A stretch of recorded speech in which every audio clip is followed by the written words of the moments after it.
Programme timeline सां गॾु आऊं आहियां असद मुमताज़। नाज़रीन, स्टॉक एक्सचेंज गुज़िरियल हिकु हफ़्ते खां हर रोज़ नवां रिकॉर्ड क़ाइमु करे रही आहे। अॼु बि 100 इंडेक्स 1,13,000 पॉइंट्स उबूर करे वियो आहे।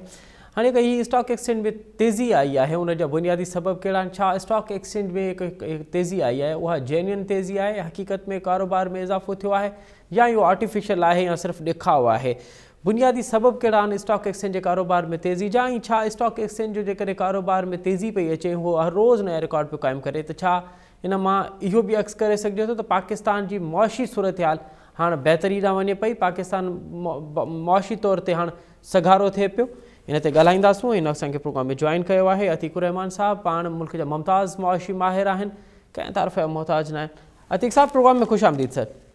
बहुत शुक्रिया। अतीक साहब, क्या हमें तो अच्छी खबरें आ रही हैं, हर रोज़ एक नई खबर और हर रोज़ एक अच्छी खबर कि स्टॉक एक्सचेंज जो है वो उसके लिए अब आसमान की जो हदूद हैं वो महदूद हैं, लेकिन स्टॉक एक्सचेंज का कारोबार उससे भी बढ़ रहा है। आज भी 1,13,000 पॉइंट्स उबूर कर चुका है।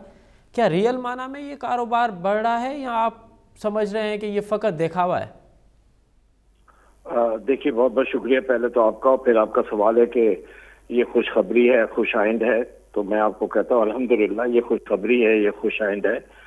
स्टॉक एक्सचेंज एक स्मॉल कंपोनेंट है हमारी इकोनॉमी का। जब ये एक स्मॉल कंपोनेंट है हमारी इकोनॉमी का, तो ये रिफ्लेक्ट कर रहा है इस बात को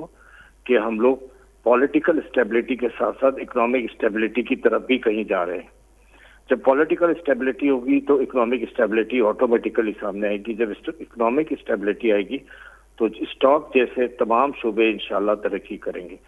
आप देखें, सिर्फ स्टॉक की बात अगर आप करते हैं तो स्टॉक में आपका सवाल है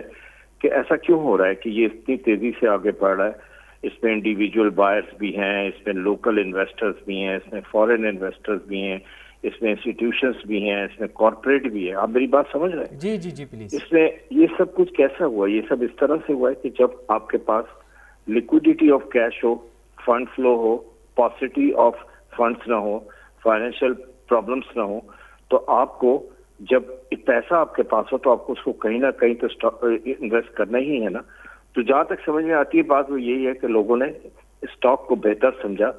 इसकी रिस्क को कंट्रोल समझा, और इसमें ये समझा कि ये एक अच्छी इन्वेस्टमेंट है, तो इसमें लोगों ने इन्वेस्ट किया। और मैंने नाम अभी आपको ले दिए जिन लोगों ने इन्वेस्ट किया।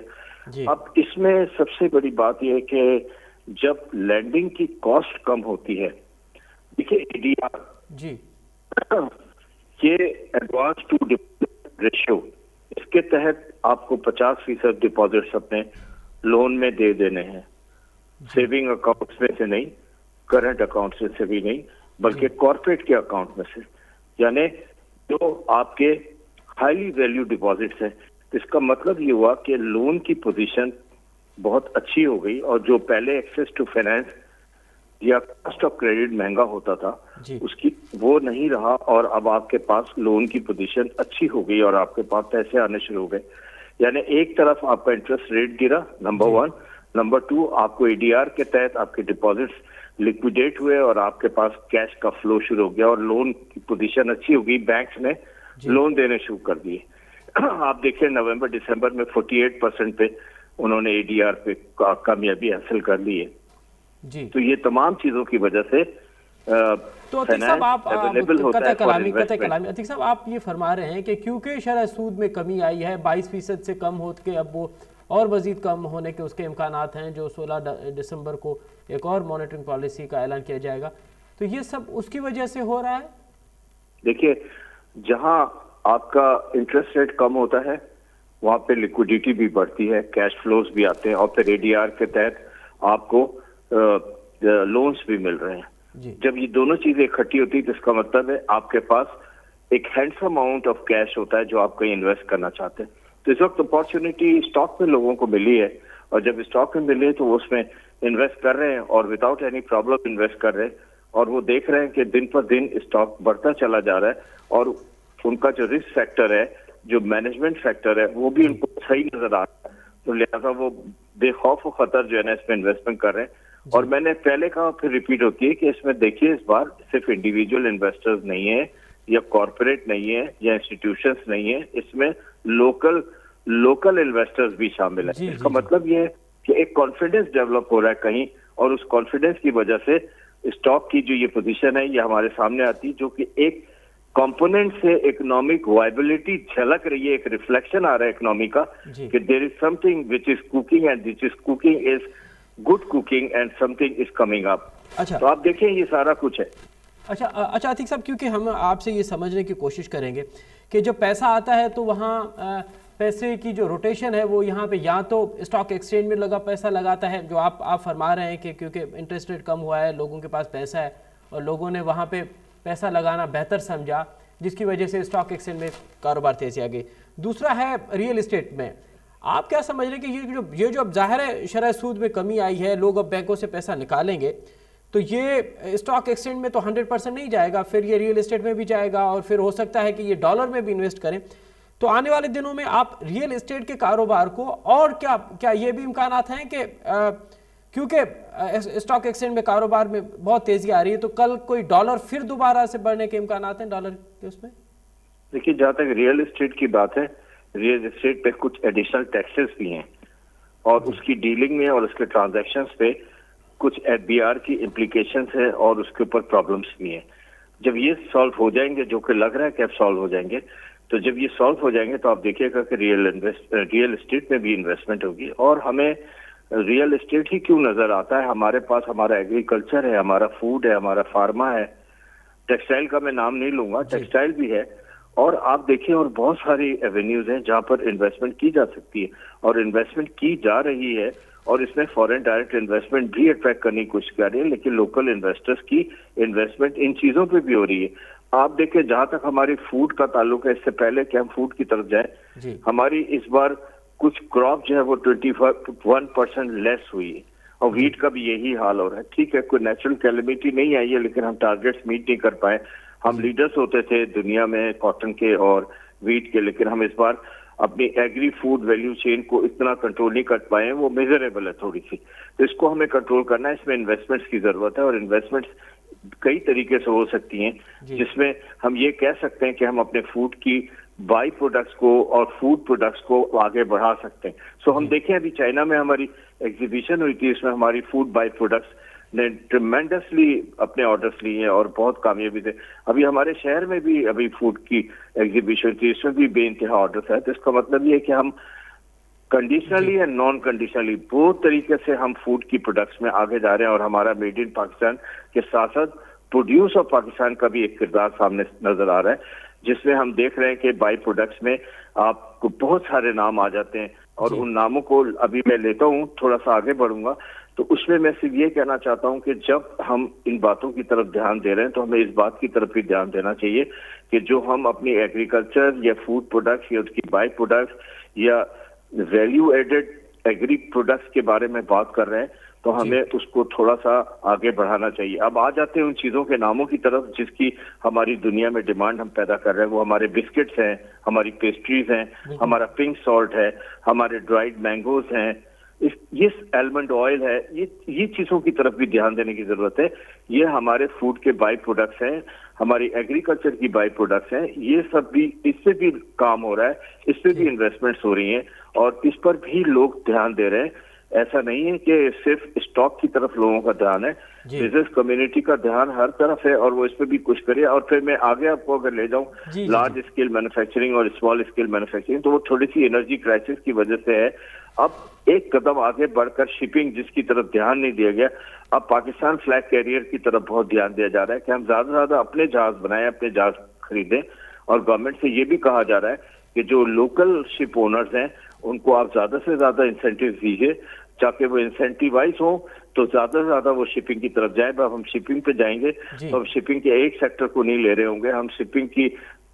फ्लैग कैरियर अपने शिप मर्चेंट शिप्स भी लें, साथ साथ शिप ब्रेकिंग पे भी हम जा सकते हैं, हम शिप बिल्डिंग पे भी जा सकते हैं। ये सारी चीजों की तरफ ध्यान दिया जा रहा है और गवर्नमेंट से कहा जा रहा है कि इस पे जरा टैक्सेस को कम किया जाए तो ज्यादा से ज्यादा इन्वेस्टमेंट इस तरफ है। तो जब लिक्विडिटी आती है तो चारों तरफ लोग देखते हैं और चारों तरफ इन्वेस्टमेंट करने की कोशिश करते हैं। तो स्टॉक एक्सचेंज से थोड़ा बाहर निकलकर और भी बहुत सारे पोटेंशियल हैं जिन पर काम करने की कोशिश की जा रही है। आतिक साहब, अब जरा ये भी फरमाइएगा,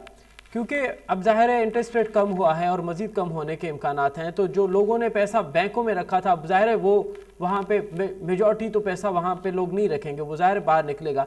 तो आपको इस बात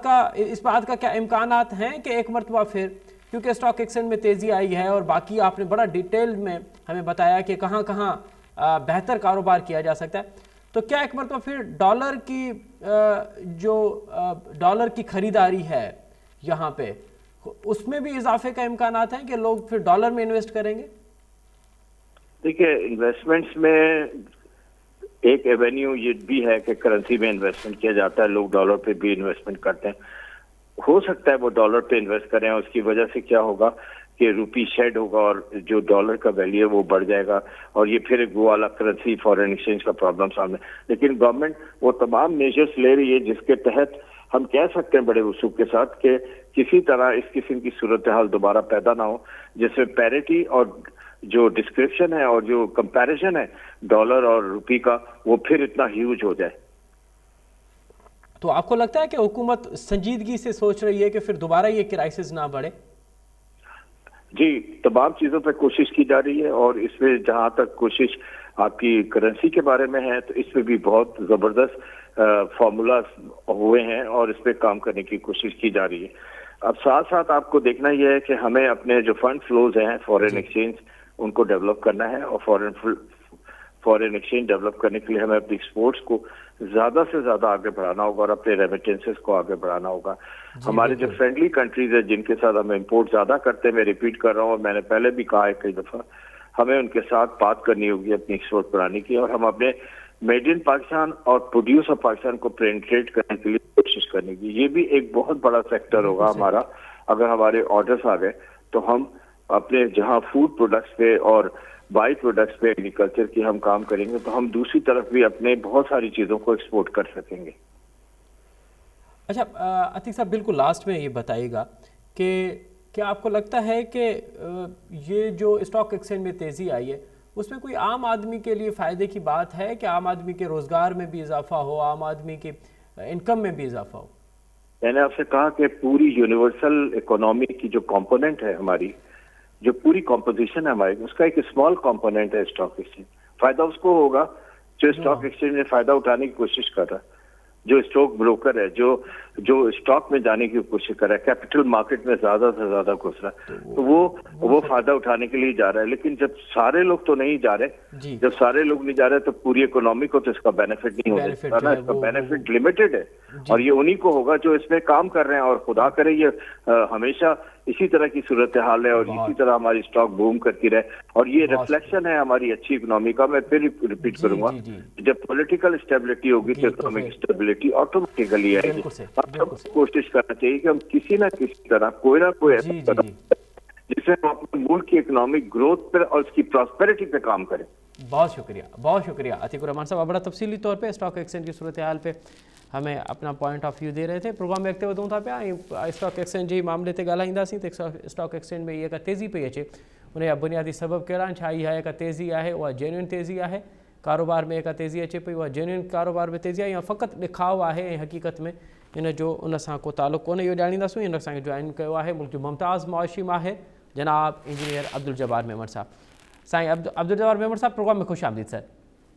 जी ब्रदर। सर कीअं पिया ॾिसो हीअ स्टॉक एक्सचेंज में का तेज़ी आई आहे या रियल माना में तेज़ी आहे, ॾेखाव आहे या फ़क़ति मीडिया ताईं महदूद आहे? ॾिसो मुंहिंजो ख़्यालु आहे इनखे थोरो असांखे एनालाइज़ करण जी ज़रूरत आहे। जी प्लीज़। त इन में हिकिड़ी चवंदा आहिनि त कंपेयरिंग फिगर्स, हिकिड़ी चवंदा आहिनि एब्सोल्यूट फिगर्स, हिकिड़ी जेका आहे रियल फिगर्स। थोरो इकोनॉमिक्स में कुझु वैल्यूज़ इस्तेमालु थींदा आहिनि, थोरो हुनखे सवले सिंधीअ सां असां ॻाल्हाइण जी कोशिशि कंदासीं ऐं सम्झाइण जी कोशिशि कंदासीं। हिन वक़्तु तव्हांखे जेको स्टॉक आहे सो लख खां मथे ऐं लख 10 ऐं प्लस ते जेको चढ़ंदो अचे थो,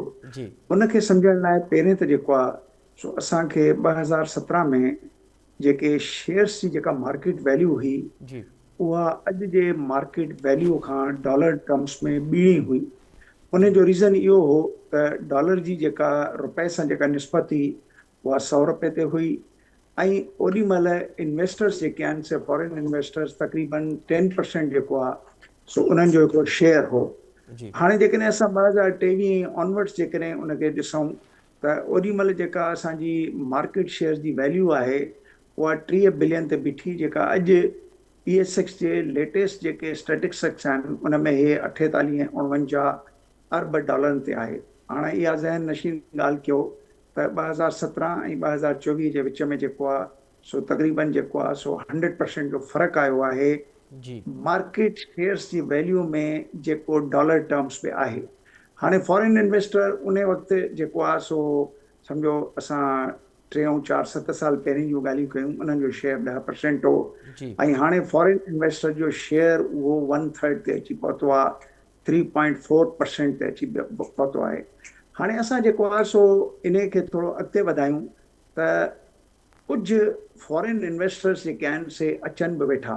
उन जो सबबु इहो आहे जो फॉरेनर्स लाइ जेका डॉलर ऐं रुपए जी जेका निस्बत आहे उहा पहिरें जेका आहे सा रुपयो जॾहिं 100 रुपए डॉलर ते पे ट्रेड थिए, हाणे 300 ते थिए थो। तव्हां सम्झी सघो था जेकॾहिं तव्हां डॉलर मैन आहियो ॿाहिरें दुनिया जा त जी तव्हांजे लाइ जेको आहे सो हितां जूं क़ीमतूं जेके आहिनि से अंडर वैल्यूड आहिनि। तव्हांजे डॉलर जी सघ टीणी थी वई आहे, जॾहिं त स्टॉक जी सघ जेका आहे सा 2017 जे मुक़ाबले में अधु थी अथव ऐं उहा ॿीणी कोन थी आहे। इन महिल खाए थो इहो 2 टाइम्स फॉरेनर्स जे लाइ वधीक हिकिड़ी ईज़ी गेम लॻे थी जी पैसा कमाइण लाइ ऐं पैसा ठाहिण लाइ। हाणे जी वरी ॿी ॻाल्हि ते अचूं त माण्हुनि जा जेका सेविंग्स आहिनि, तव्हांखे हाणे अंदाज़ो लॻायो त हिन वक़्तु जेके चवंदा आहिनि एडवांस डिपॉज़िट रेशो खे जी तब्दील करण लाइ स्टेट बैंक जा जेके बि रेगुलेशंस आयूं आहिनि त कुझु पैसा जेके आहिनि से गवर्नमेंट जे सिक्योरिटीज़ में जेके बैंकूं लॻाइनि वेठियूं उन जी डायरेक्शन चेंज कई वञे। जी उन जी डायरेक्शन खे चेंज करण लाइ स्टेट बैंक ऑफ पाकिस्तान हुन सां FBR सां गॾिजी ॿई धुरियूं अलॻि कोन्हनि, ॿई सरकारी धुरियूं आहिनि। जी कुझु हुननि जेको आहे सो टैक्सिस जे मद में एतिरो त वाधारो कयो आहे बैंकूं पाण बि हिन जी वक़्तु इन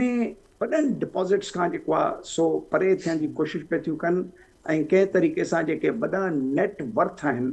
उन्हनि सां मिली जुली करे जेको आहे सो इन डिपॉज़िट्स खे घटि करे, पर हाणे उहे डिपॉज़िट काॾे वञनि। जी हाणे जेकॾहिं थोरी देरि लाइ अचूं काॾे वञनि, पाकिस्तान में न इंडस्ट्रियलाइज़ेशन पई थी थिए छाकाणि त हिन वक़्तु फर्स्ट क्वार्टर जेको 25 जो आहे, असां 24-25 ॻाल्हि कयूं था त उन में असांजी LSM जेका आहे लार्ज स्केल मैन्युफैक्चरिंग उहा श्रिंक थी वई आहे। 60 खां 70% ऑफ द इंडस्ट्रियल जी इकोनॉमी जेका आहे त उहा श्रिंक थी अथव, नेगेटिव थी वई आहे। हाणे माना इंडस्ट्रियलाइज़ेशन में जेको आहे सो को अपटेक कोन्हे। वापसि अचूं रियल एस्टेट, सॼो ॾींहुं तव्हां ॿुधंदा हूंदो उन्हनि जो जेको आहे सो रोॼाड़ो हूंदो आहे त जी रियल एस्टेट जेको आहे सो उनखे टैक्सिस में ऐं उनखे आइडेंटिफाई करण जे मद में जेके बि रेगुलेशन्स आयूं आहिनि त हिकिड़े हंधि ते बीह रहियो आहे। रोज़ाना तव्हां ॾिसो अख़बारूं भरियल अथव एडवर्टिज़मेंट सां जी त टैक्सिस जे मद में रियायतूं ॾियो ऐं असांखे कंहिं तरीक़े सां कुझु आजो कयो। माना उते तव्हांजी का बि हिन वक़्तु इन्वेस्टमेंट कोन्हे ख़ातिर ख़्वाह। वरी उन खां पोइ जेकॾहिं रियल एस्टेट में कोन्हे त ॿियनि हंधनि ते कहिड़ा उहे वेन्यूज़ आहिनि जिते तव्हांखे इंट्रस्ट खां वधीक पैसा मिली सघनि। जी माण्हुनि जॾहिं 22% ते पैसा रखाया, जॾहिं उहे पैसा 15% ते अची पहुता त माण्हुनि उहे पैसा लिफ्ट करण बि शुरू कया ऐं उन्हनि जे लाइ हिकिड़ो उहो वेन्यू जेको शॉर्ट टर्म में जेके चइजे त मां हीअं थोरो डिटेल में न वेंदुसि, पर जी जी हिकिड़ा हूंदा आहिनि स्टॉक ख़रीद करे घणी मुदत लाइ रखिया वेंदा आहिनि, हिकिड़ा स्टॉक जी ट्रेडिंग थींदी आहे जी जेके आम सिंधीअ में असां हिकिड़ो लीगल जुआ चई सघूं था। उन अच्छा यानी लीगल जुआ जो माण्हू हिसो ठाहिण लॻंदा। छो ठाहिण लॻा त भई हिते त आहे 15% ऐं हुते 32-34-35% में जेको आहे सो जी असां तक़रीबन जेको आहे पैसा कमायूं वेठा। त उन पासे हिकिड़ी डायरेक्शन वई। हाणे वरी इहे मां सम्झां थो माण्हुनि जो ख़्यालु हो त करेक्शन्स ईंदियूं, पर मुंहिंजो ख़्यालु आहे त जॾहिं इंट्रस्ट रेट 12% ईंदो, छाकाणि त अॼु TM जेका ट्रेजरी बिल्स आहिनि उहे 12% खां हेठि अची विया आहिनि। जी इहा हमेशह इंडिकेशन हूंदी आहे त तव्हांजो इंट्रस्ट रेट उन जे लॻोभॻि या उनखे हेठि ईंदो त इहो इंट्रस्ट रेट 12 थी सघे थो, 12.5 थी सघे थो। माना वरी इहे पैसा जेके आहिनि से किरंदा कहिड़े मद में माण्हुनि जा रखायल पैसा जिन ते उन्हनि खे जेको आहे सो इंट्रस्ट डिविडेंड यील्ड खां घटि मिलंदो, वरी उहे उन पासे ॿिए पासे स्टॉक तरफ़ वेंदा। हाणे उहे कीअं वेंदा न वेंदा उहा हिकिड़ी बहस आहे। पर जी उन खां अलावा जेका ॿी ॻाल्हि आहे त उहो मुंहिंजो ख़्यालु आहे इहा बि हिकिड़ी हक़ीक़त आहे त जेका डिफॉल्ट इकोनॉमी परसेप्शन हुई असां वटि जी उहा कंहिं तरीक़े से ॿाहिरियनि धुरियुनि, वरी हिते पॉलिटिकल इकोनॉमी आहे त ॿाहिरियूं धुरियूं पाकिस्तान खे कहिड़े तरीक़े सां हलाइणु चाहिनि थियूं, कहिड़े तरीक़े सां पाकिस्तान खे ॾिसणु चाहिनि थियूं। चाइना कीअं थो ॾिसे, अमेरिका कीअं थो ॾिसे, पर बतौर कुल कुझु ईअं पिया था ॾिसनि त हिन मुल्क में जेका डिफॉल्ट इकोनॉमी आहे जी उनखे थोरो परे कयो वञे। उन जे लाइ IMF जा प्रोग्राम थिया, उन जे लाइ तव्हां बार बार ॾिसंदा हूंदव एशियन डेवलपमेंट बैंक जा प्रोग्राम थिया, ऐं $3 बिलियन जेको आहे चाइना रोल ओवर कया, सऊदी अरेबिया ॿिनि बार में का मुंहिंजो ख़्याल आहे कंजूसी जो मुज़ाहिरो न वेठो करे, UAE बि साॻी तरीक़े सां। माना हिकिड़ो ग्लोबल जेके जॾहिं सम ऑफ द इकोनॉमिक्स जेका आहे सा पाकिस्तान खे कुझु सघ ॾिनी आहे त उन डिफॉल्ट परसेप्शन खां जी ऐं उन जी रियलिटी खां थोरो परे रहनि। हाणे ॿी ॻाल्हि जेका ख़ासि अथव उहा इहा आहे त जेकॾहिं तव्हां ॾिसंदो त रुपी ऐं डॉलर जे विच में तव्हां ॾिसंदो 10 पैसा डॉलर किथे किथे पाण खे हेठि पियो थो आणे, रुपी वधे वेठो, माना हिकिड़ो स्टेबल आहे। इन स्टेबिलिटीअ खे जेको आहे सो क़ाइमु रखण में स्टेट बैंक $10 बिलियन जा $10 बिलियन मार्केटुनि मां ख़रीद कया अथव। ओके त माण्हू जेके आहिनि डॉलराइज़ेशन जेका आहे खां निकिरी करे रुपए में अचनि। माण्हुनि जिन डॉलर पे वरिता सम्झूं पिए त इहो डिविडेंड ॾियण वारो मुनाफ़े बख़्श कारोबार आहे, रुपया कन्वर्ट पे थिया। हाणे उहा जेका आहे सा बीह रहिया आहिनि छाकाणि त हिते अच्छा कते कलामी सर सर सर कते कलामी छाकाणि तव्हां ॾाढो इम्पोर्टेंट इहो पॉइंट खयो आहे ऐं ख़दशो बि इहो आहे त छाकाणि त हींअर जॾहिं शरह सूद में घटिताई आई आहे ऐं माण्हुनि जो हिकिड़ो वॾो पैसो बैंकुनि में पियो हो, उहो इन में त उहो आसानी सां उन्हनि खे शरह सूद वार उनखे मंथली बुनियादुनि ते इंट्रस्ट मिले पियो। हाणे उहो जॾहिं घटि थियो आहे त ज़ाहिर आहे असां जहिड़ा माण्हू उतां पैसा उहो कोन रखंदा ऐं पैसे खे रोटेशन में आणण जी कोशिशि कंदा, त पोइ अव्हांखे लॻे थो पियो त सर हिकु दफ़ो ॿीहर डॉलर जी ख़रीदारी में इज़ाफ़े जा इम्कान आहे? तव्हां वरी सां चइजो, तव्हां छा चयो? त सर जॾहिं शरह सूद में घटिताई आई आहे बैंकुनि में ऐं 16 डिसंबर ते ॿुधायो पियो वञे त हिकु दफ़ो ॿीहर उन में अञा घटिताई जा इम्कान आहिनि, त जेको पैसो बैंकुनि में माण्हुनि जो रखियलु आहे उहो ज़ाहिर पैसो उन मां हाणे बैंकुनि मां माण्हू कढंदा त पोइ हिकु दफ़ो ॿीहर डॉलर जी ख़रीदारी में इज़ाफ़े जा इम्कान आहिनि? न, छाकाणि त ॾिसो हिते हिन वक़्तु ताईं स्टेट बैंक ऑफ पाकिस्तान जेको आहे सो जेके अंग्रेज़ी में चवंदो आहे रन ऑन द रुपी खे इन हंध ते बीहारण लाइ ऐं उनखे वधीक जेको आहे सो सस्तो करण खां रोकण लाइ तव्हांजा $8 खां $9 बिलियन स्टेट बैंक इंजेक्ट कया आहिनि। अच्छा त माना इन जेकॾहिं रुपए जी माण्हू जॾहिं ॾिसंदो आहे त स्टेबिलिटी आहे ऐं सरकार जो बि इंट्रस्ट आहे त उनखे स्टेबलाइज़ रखे त पोइ माण्हू डॉलर ख़रीद न कंदा आहिनि। अॼु माण्हू जेकॾहिं डॉलर रखी करे जेकॾहिं ॾिसे वेठो त हुनखे $5-10 2-3 ॾींहंनि में जीअं हुन कमाया पे हर हफ़्ते में उहो न आहे त हिकिड़ो वेन्यू तव्हांजो बचंदो जेको अथव स्टॉक्स। माना माण्हू जेके आहिनि से स्टॉक्स में वेंदा त हिते डिविडेंड यील्ड जेका आहे सा वधीक आहे। हाणे थोरी देरि लाइ इनखे जेके पढ़ियल लिखियल माण्हू आहिनि उहे कुझु ईअं पिया था ॾिसण जी कोशिशि कनि त छा गवर्नमेंट जूं के डायरेक्शन्स आहिनि त इन स्टॉक मार्केट खे मथे कजे। बिल्कुलु आहिनि। म्यूचुअल फंड्स जेके आहिनि से धड़ाधड़ उर्दू में चइबो आहे न उहे तव्हांजी बाइंग में मसरूफ़ आहिनि। इंश्योरेंस कंपनीज़ बि जेके आहिनि उहे बि तव्हांजे बाइंग में मशगूल आहिनि। ऐं जेकॾहिं मां तव्हांखे म्यूचुअल फंड जे बारे में ॿुधायां त म्यूचुअल फंड्स जेके आहिनि से तक़रीबन जुलाई खां नवंबर ताईं $100 मिलियन खां वधीक इक्वलेंट जेके आहिनि से शेयर्स परचेज कया अथव। इंश्योरेंस कंपनी तक़रीबन $60 मिलियन कया आहिनि। गवर्नमेंट जो जिथे जिथे असर रसूख आहे बैंकुनि खां वठी म्यूचुअल फंड्स खां वठी इवन पब्लिक सेक्टर ऑर्गेनाइजेशन जेके सभु गवर्नमेंट में हेठा अथनि उते जेको आहे सो गवर्नमेंट जूं इहे डायरेक्शन्स आहिनि। ऐं डायरेक्शन्स ईअं न हूंदो आहे त को लिखत में ॾिनियूं वञनि। डायरेक्शन हूंदो अथव फ़ोन जेको आहे अकीलबाज़ी चयो आहे न त अगरि ऊपर से फ़ोन आ जाए तो डिसीशन इस तरह हो जाए कि इलेक्शन कमीशन खे चयो अथई तव्हां ॿुधो अॼु त इहे हूंदो आहे फ़ोननि वारा मामला। हाणे इन्हनि फ़ोननि वारे मामलनि में हिकु त स्टॉक एक्सचेंज खे असां ईअं चऊं त हिकिड़े उन्हनि टर्म्स में पई थी हले जेके गवर्नमेंट खां बि फेवरेबल आहिनि ऐं उन्हनि टर्म्स में पई थी हले जिते पाकिस्तान में किथे बि का बि पैदावारियत ऐं पैदावार जे हवाले सां इन्वेस्टमेंट कोन्हे। ॾिसो यानी तव्हांजो जेकॾहिं large scale manufacturing first quarter में नेगेटिव अची वियो आहे त तव्हां इन मां अंदाज़ो लॻाए सघो था त तव्हांजी इंडस्ट्रियलाइज़ेशन किथे बीठी आहे। ऐं जेकॾहिं तव्हां थोरी देरि लाइ वरी वापसि अचो त ॿियो वेन्यू तव्हांखे यादि हूंदो त हिते जेको आहे सो फ्लैटनि जी भरमार हुई। कंहिं घिटीअ में हिकिड़ो 100 वाल नज़र अचे त हुते नेस्ला टावर ठही वेंदो हो। अलाए कहिड़े कहिड़े क़िस्म शयूं जेके आहिनि से नालनि रस्तनि रोडनि हर हंधि बिल्डिंगूं तव्हांखे नज़र ईंदियूं हूंदियूं। हींअर थोरो हुते मुंहिंजे पंहिंजे ख़्याल में कुझु कोर्टनि जा अहिड़ा बि डिसीशन आहिनि जिते कैबिनेट सेक्रेटरी भाउ जी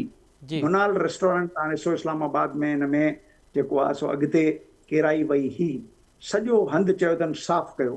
त कुझु जेके आहिनि से इन्हनि डायरेक्शन्स में इन क़िस्म जा फॉर्चून मेकर्स जेके हूंदा आहिनि न त कुंड पासा ॻोल्हे 50 हिकिड़ा हॉलनि ते बि जेको आहे 15-20 मंज़िला बिल्डिंगूं ठाहींदा हिकिड़ो उहो अहवालु थोरो बीह रहियो अथव ऐं उन जे अलावा real estate at large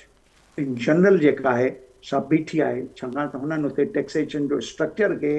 enter करण जी कोशिशि कई आहे जंहिंमां हुननि खे जेको आहे सो काफ़ी अरसे खां आजा हूंदा हुआ इहे ॻाल्हियूं न हुयूं हाणे जेको आहे सो इन्हनि ॻाल्हियुनि जे जेका डिजिटलाइज़ेशन वारी सघ आहिस्ते आहिस्ते पैदा थिए वेठी त तव्हां ॾिठो हूंदो त हर माण्हू FDR मां नाराज़ आहे ताजर बि नाराज़ आहिनि रिटेलर्स बि नाराज़ आहिनि होलसेलर्स बि नाराज़ आहिनि रियल एस्टेट वारा बि नाराज़ आहिनि ऐं रोज़ाना चांहि वारनि जो एडवर्टीज़मेंट ॾिसंदव रोज़ाना तव्हां कंहिं न कंहिं GDP प्रोड्यूसिंग हिकिड़ो सेक्टर आहे उन्हनि जो एडवर्टीज़मेंट ॾिसंदव अख़बारुनि जे लाइ वॾो कमु थी वियो आहे दुआ कयां थो तव्हांजे टेलीविज़न लाइ बि वॾो कमु थिए एडवर्टीज़मेंटूं अचनि त इहे सभु ॻाल्हियूं मिली जुली करे रस्तो आख़िर किथे खुले पिए थो रस्तो त इते वेठो खुले जिते रोज़ाना 2-3 हज़ार पॉइंट वधनि था पर ॿिए पासे वरी जेकॾहिं असां हिकिड़ी कंपेयरिंग गुड इकोनॉमीअ जूं ॻाल्हियूं कयूं त गुड इकोनॉमी त जेका आहे सा उहा हूंदी आहे जॾहिं तव्हांजी GDP ग्रोथ थिए औरंगज़ेब तव्हांखे OICC में इहो चयो त पाकिस्तान जी जेका इकोनॉमी आहे 3 सालनि में एवरेज 1.7% सिर्फ़ु ग्रो कयो आहे ऐं डेफिसिट जेको आहे उनजो तालुक़ु हूंदो आहे कंहिंसां तव्हांजे ग्रोथ सां बिल्कुल सही बचो इंजीनियर साहब बिल्कुल लास्ट में सर असां छाकाणि त वक़्तु तमामु घटि आहे ॾाढो डिटेल में असांखे सम्झायो ऐं ॾाढो डीपली अवां शयुनि खे रखियो आहे बिल्कुल लास्ट में सर ॿुधाइजो त जीअं हिकु दफ़ो ॿीहर मतिलबु बाज़ी में इहो ट्रैक रिकॉर्ड रहियो आहे स्टॉक जो त हिकु दफ़ो ॿीहर आसमान खे छुहंदी आहे पोइ वरी ज़मीन जे हेठां हली वेंदी आहे हिन भेरे बि ईअं चांसिस आहिनि त स्टॉक में जेका तेज़ी आई आहे एॾी तेज़ी सां वरी हेठि वञे ॾिसो ॻाल्हि दरअसल इहा आहे जो मुंहिंजे पंहिंजे ख़्याल में जेको आहे सो जेके बि नंढा इन्वेस्टर्स जेके आहिनि सो नंढा इन्वेस्टर्स जेके आहिनि उहे अक्सर मार खाईंदा आहिनि हाणे थोरी देरि लाइ गौर सां ॿुधो तव्हां ख़बर आहे पोएं महीने जेको आहे सो 90,000 खां मथे नवां अकाउंट्स खुलिया अथव ऐं जेकॾहिं तव्हां स्टॉक एक्सचेंज जे रिसर्च सेक्शन्स मां जेके फिगर्स तव्हां ॾिसंदव त हिकिड़ा फ्यूचर ट्रेड्स हूंदा आहिनि उहे फ्यूचर ट्रेड्स करण वारा घणो करे उहे माण्हू हूंदा अथव जेके नंढा माण्हू हूंदा आहिनि उहे नंढा माण्हू जॾहिं उन फ्यूचर ट्रेड्स में वेंदा आहिनि उनजो वॾो अंग अखर अथव हींअर मां ॾिसां पियो स्टॉक एक्सचेंज में हाणे उन अंग अखर में जॾहिं 5,000 हेठि किरंदी न त उन्हनि माण्हुनि जा पैसा जेके आहिनि से ॿुॾणु शुरू थी वेंदा ऐं इहे पाकिस्तान जी जेका स्टॉक एक्सचेंज में जेका हिस्ट्री आहे उहा नई कोन्हे इहा पुरानी हिस्ट्री आहे इनखे लेवरेज चवंदा आहिनि उन ते माण्हू जेको कमु कंदा आहिनि उहे अक्सर ईंदा आहिनि हिकिड़ो बुरांदा ऐं हिकिड़ो जेको आहे पंहिंजो हिकिड़ो चांस वठण लाइ ईंदा आहिनि उहे चांस वठण वारा अक्सर चांस विञाए वेही रहंदा आहिनि बिल्कुलु वॾी महिरबानी साईं इंजीनियर अब्दुल जब्बार मेमन साहब ॾाढो तफ़सीली तौर ते स्टॉक एक्सचेंज जी सूरत हाल खे असां आगाह कयो अवां जी वॾी महिरबानी प्रोग्राम जो वक़्तु पियो ॼाणी थो पहुचे असां मुमताज़ रेट खे ॾींदा इजाज़त सदाईं गॾु